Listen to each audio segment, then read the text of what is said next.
दोस्तों हमारे चैनल दर्पण ज्ञान सागर में आप सभी का स्वागत है।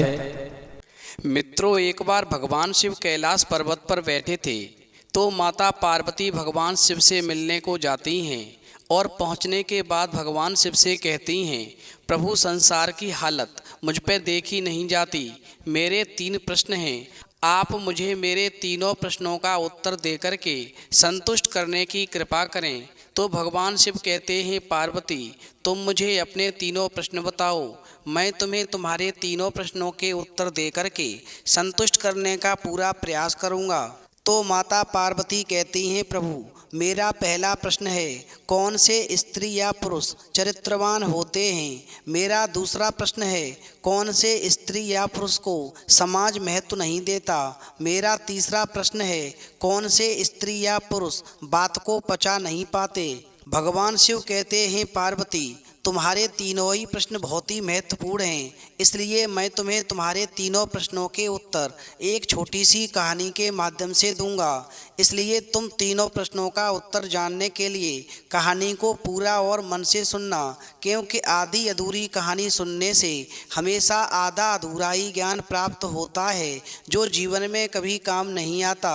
फिर भगवान शिव की बात को सुनकर के माता पार्वती कहती हैं, प्रभु मैं आपको वचन देती हूँ कि जब तक आप कहानी सुनाएंगे मैं कहानी पूरे मन से और कहानी को पूरा सुनूंगी। आप कहानी शुरू कीजिए। तो मित्रों, कहानी शुरू करने से पहले मेरा आप सभी से अनुरोध है कि आप हमारी कहानी में खो जाएं। उससे पहले हमारे चैनल को सब्सक्राइब करके बेल आइकन अवश्य दबा लें, जिससे हमारी हर वीडियो का नोटिफिकेशन सबसे पहले आप तक पहुंच सके और आप हमारी वीडियो से प्राप्त ज्ञान का जीवन में लाभ उठा सकें। भगवान शिव कहते हैं, पार्वती एक नगर में एक राजा का दरबार लगा हुआ था। सभी सभासद अपनी अपनी जगह पर विराजमान थे।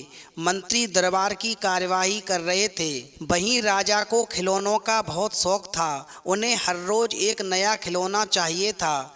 और जिस दिन दरबार लगा था तो राजा ने मंत्री से पूछा कि आज कौन सा नया खिलौना आया है। तो राजा के पूछने पर कि आज नया क्या है, पता चला कि एक सौदागर आया है और कुछ नए खिलौने लाया है। मंत्री राजा से कहता है, महाराज आज दरबार में एक ऐसा सौदागर आया है जो ये दावा कर रहा है कि महाराज ने इससे पहले ऐसे खिलौने न कभी देखे होंगे और न कभी देखेंगे। भगवान शिव कहते हैं, पार्वती फिर तो राजा मंत्री की बात सुनकर के एकदम से आश्चर्य में पड़ गया और आदेश दिया कि उस सौदागर को मेरे सामने पेश किया जाए। भगवान शिव कहते हैं, पार्वती राजा की आज्ञा पाकर के मंत्री उस सौदागर को लेकर आया और फिर सौदागर ने प्रणाम करने के बाद में अपनी पिटारी में से 3 पुतले निकाल कर के राजा के सामने रख दिए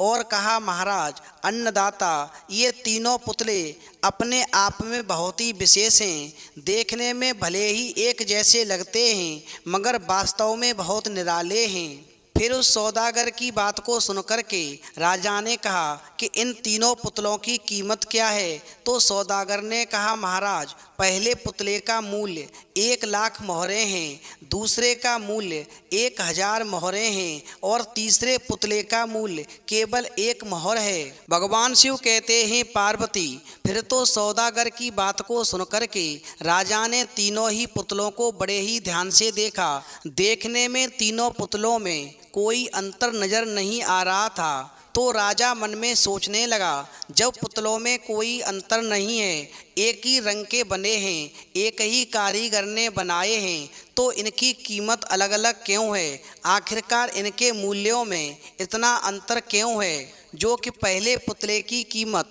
1 लाख सोने की मोहरें हैं, दूसरे पुतले की कीमत 1000 सोने की मोहरें हैं और तीसरे पुतले की कीमत केवल 1 मोहर है। फिर तो राजा ने तीनों पुतलों के बारे में जानने की जिज्ञासा जाहिर की, क्योंकि राजा को तीनों पुतलों ने अंदर से बहुत ही परेशान करके रख दिया था। फिर राजा ने अपने सभासदों को बुलाया और वो तीनों पुतले दिए और कहा, तुम ये बताओ कि तीनों में अंतर क्या है, मेरी समझ में नहीं आया। फिर सभासदों ने तीनों पुतलों को घुमा फिरा करके सब तरफ से देखा, मगर किसी भी सभासद को इस गुत्थी को सुलझाने का जवाब नहीं मिला।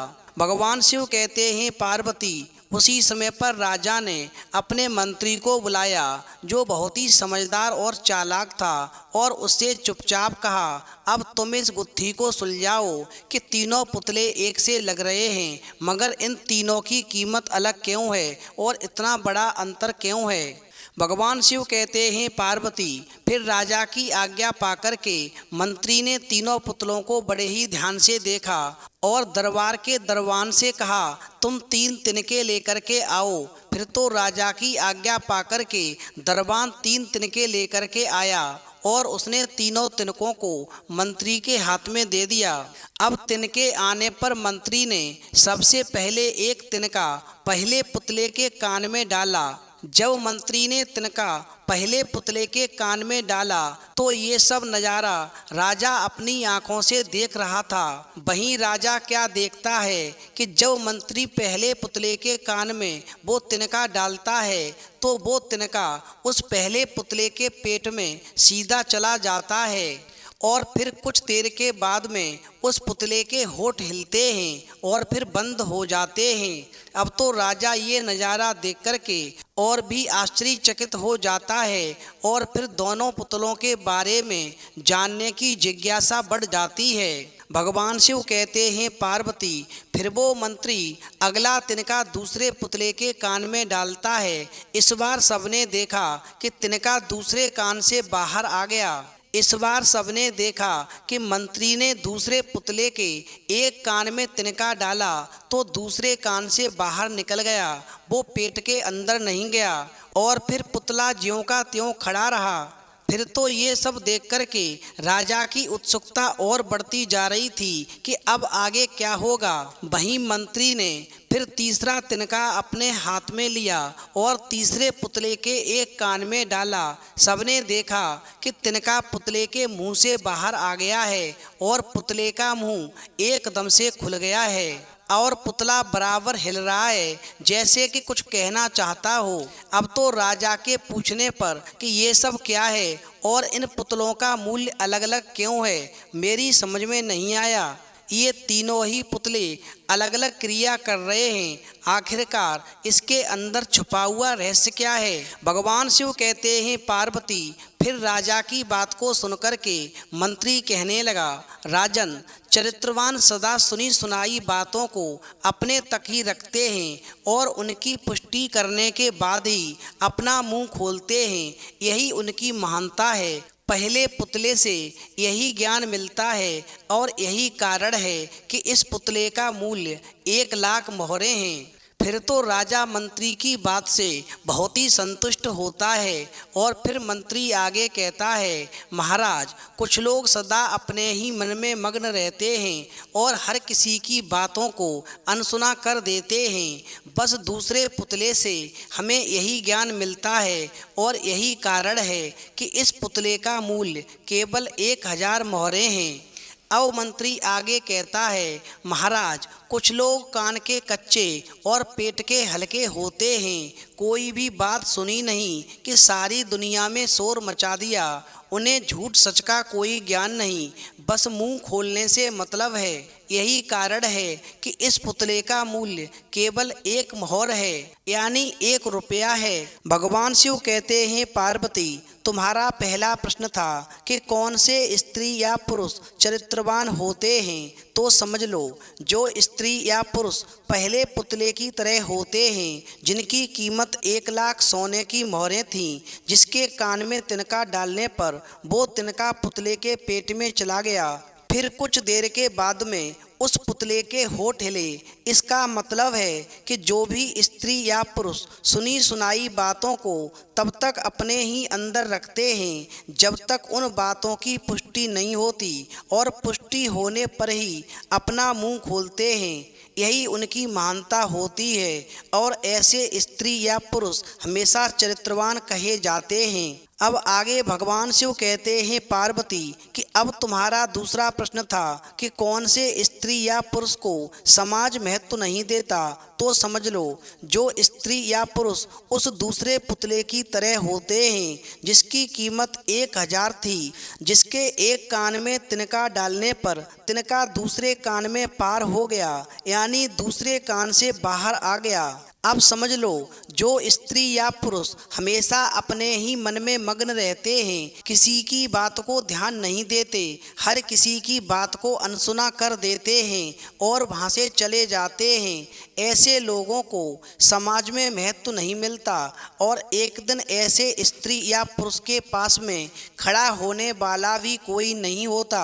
भगवान शिव कहते हैं पार्वती अब तुम्हारा तीसरा प्रश्न था कौन से स्त्री या पुरुष बात को पचा नहीं पाते, तो समझ लो जो स्त्री या पुरुष इस तीसरे पुतले की तरह होते हैं जिनकी कीमत केवल 1 रुपया है, जिसके कान में तिनका डालने पर वो तिनका मुंह से बाहर आ जाता है, यानी ऐसे स्त्री या पुरुष जो कान के कच्चे और पेट के हल्के होते हैं, जो कोई भी बात ठीक से सुनने से पहले ही दुनिया में शोर मचा देते हैं। इन्हें झूठ सच का ज्ञान नहीं होता, बस मुंह खोलने से मतलब होता है।